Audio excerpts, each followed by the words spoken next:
the Atlanta Hawks.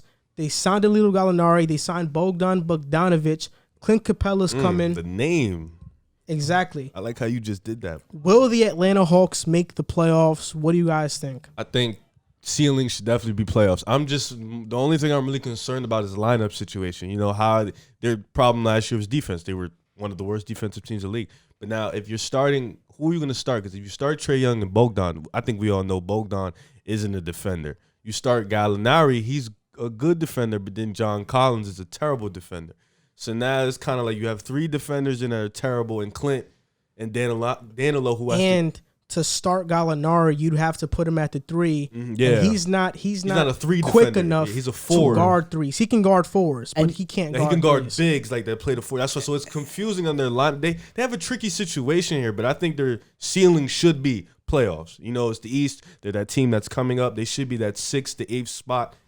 Right there in the playoffs. They also got Rajon Rondo and Chris Dunn. If I'm not mistaken, I love Chris Dunn. I think Chris Dunn is one of the most underrated defenders in the league. I could bring up the stats to prove it, but that's for another episode. You said he was the best backup, and I would never forget that. You said he was the best backup point guard in the league. No, I said he was the most underrated backup in the league. Fact checked you. That's what Jamal left. I was like, Dennis Schroeder.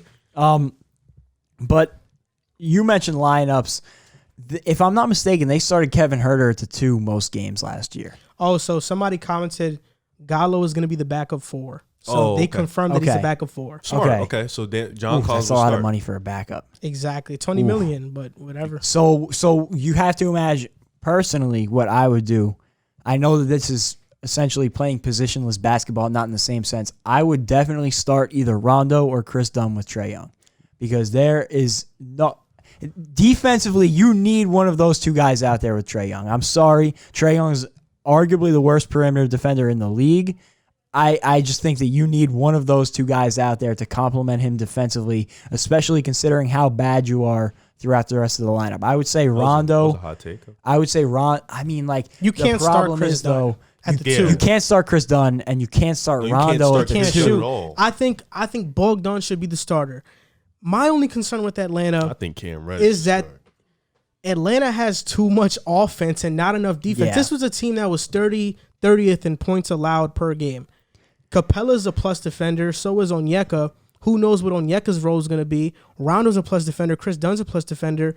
But their starting lineup, there's not many plus defenders unless, like, who's going to start for Gallo? I'm not sure yet. Who's going to start at the 3? Maybe Hunter probably. He started Reddish, last year. Somebody like that. But it's just when you have $53 million going to Capella, Gallinari, and Bogdanovic combined, that's 46% of the cap. I just don't know what your ceiling is as a team. You know, I think Atlanta made a mistake paying Bogdan. I think they made a mistake paying Bogdan, and I say it because I think they got money happy. This reminds me of what New Orleans did with Anthony Davis early in his career. They wanted to win. They wanted to capitalize on how good this guy was right away. So they went in and they got Eric Gordon. I believe they traded for Drew Holiday. And they also got Tyreek Evans. Got DeMarcus Cousins too eventually. No, to be fair though, it was a trade, but they signed Tyreek Evans. They traded for Drew Holiday and they gave him big money. And picked Ryan Anderson up too. Exactly, and you basically gave a lot of money to guys who aren't superstar level players. I mean, Gallo, Capella, and Bogdanovic are locked up for the next 3 years. I think we all agreed though, like Capella will eventually go because of the pickup of Onyeka. The good thing about Atlanta is that they have players who can become stars. Pelicans didn't have that. Yeah. The Hawks do in Hunter. They have it in Reddish. They have it in Onyeka. Obviously, Trae Young. And Trae Young. Yeah, he's already an all-star. But Trae Young is like he's not Anthony Davis, but I'm saying like in terms of them having that star player to build around, that's that guy. But Atlanta has more potential to have a second guy because they have a younger roster. They have guys they picked up with a lottery pick. I mean, the more we talk about it, the more the gears are turning in my head, as you can probably see. I just wonder how they're going to balance that rotation because at the 4 and 5, and even I guess you could say the 3, if you want to add in the 3, they have Gallinari, Bogdanovic, John Collins, Onyeka, Clint Capella. You could say DeAndre Hunter's in that group. Cam Reddish is technically in that group. Still there Actually, too. to be fair, well, because last year, so what they rolled out with the first couple games, they rolled out a Trae Young, Cam Reddish, DeAndre Hunter lineup. That was the first 3 guys. Alex Len was starting at center. Yeah, and then they bench Cam. So I think Trae Young, Rondo, Chris Dunn, Cam Reddish, Horter, those would be the guards. And you roll out DeAndre Hunter, John Collins, Danilo. Those would be the forwards. I think they're gonna start. It's probably gonna be Capella, John Collins. Those are the Trae Young, Capella, John Collins. Yes. Those are starters on day one. We don't know who are gonna be the 2 and 3. I guess they're gonna fight for that in training camp. But I think DeAndre Hunter is probably gonna start again at the 3 just for defensive purposes. I don't know about the 2 because I don't know if they trust Cam Reddish because he was on fire last year off the bench. So I don't know if they're going to trust him to start again or not. Kevin Huerter was the same too. So the good thing with Cam Reddish is he is a plus defender. Oh, yeah. So if you could start him hypothetically at the 2, the defense. But is he going to play offense? The good thing about Atlanta is that you have Danilo off your bench.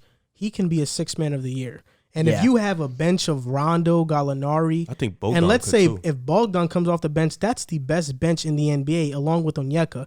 That's why I'm starting to like the Onyeka pick much more because now they can trade Capella and have a guy for the future. And Rondo's going to make them significantly better when they come off the bench together. Now, if they trade Capella, and can get a solid defensive 2, that would be I would love the fit here, but I just think they have a logjam down low and not enough two-way at the 1 and 2. I'm going to say this. Can the Hawks make the playoffs? Yes. Are they a lock to make the playoffs? I don't believe that they're a lock to make a playoffs. I would in the Eastern Conference, I would say locks for the playoffs.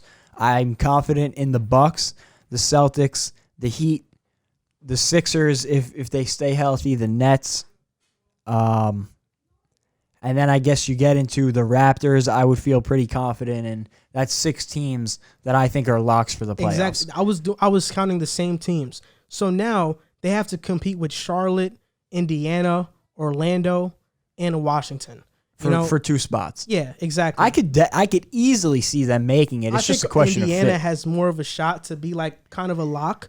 I think that fit-wise, Indiana is much better. I think that Atlanta is more talented, but the fit in Indiana is better. Yeah, it just depends. I mean, you just named it. 6 teams who are probably going to have a solidified spot in the Eastern Conference to make the playoffs.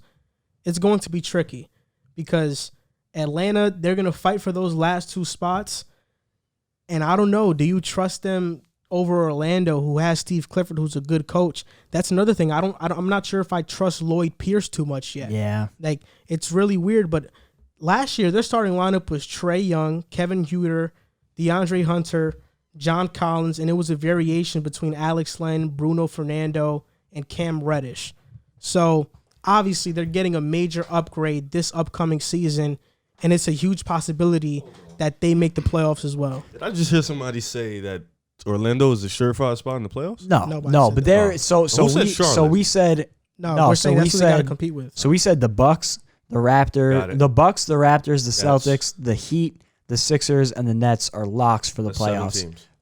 Considering health, everybody stays healthy. That's 6 teams. So then you have the Pacers, the Magic, the Hornets, the Wizards, the Hawks are all going to be competing for those last 2 spots. You just going to throw the Hornets before the Bulls?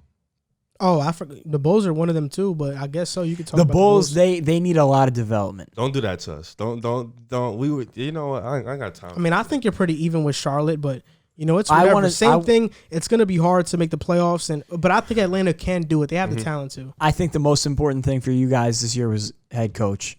Because firing Jim Boylan automatically was a big plus. So I would put Charlotte and Chicago in that and I would also put the Knicks in that category. Well, I wouldn't. You're on bad. You're gonna. You know what it is. We'll talk about that later. I could see those are 3 young teams that I could see, depending on their rookie talent, I could see them panning out to slide into. I think if Atlanta gets, I think if all their young guys improve, and since the new additions know their roles, from what I'm hearing, Danilo knows he's coming off the bench, I think they'll be okay.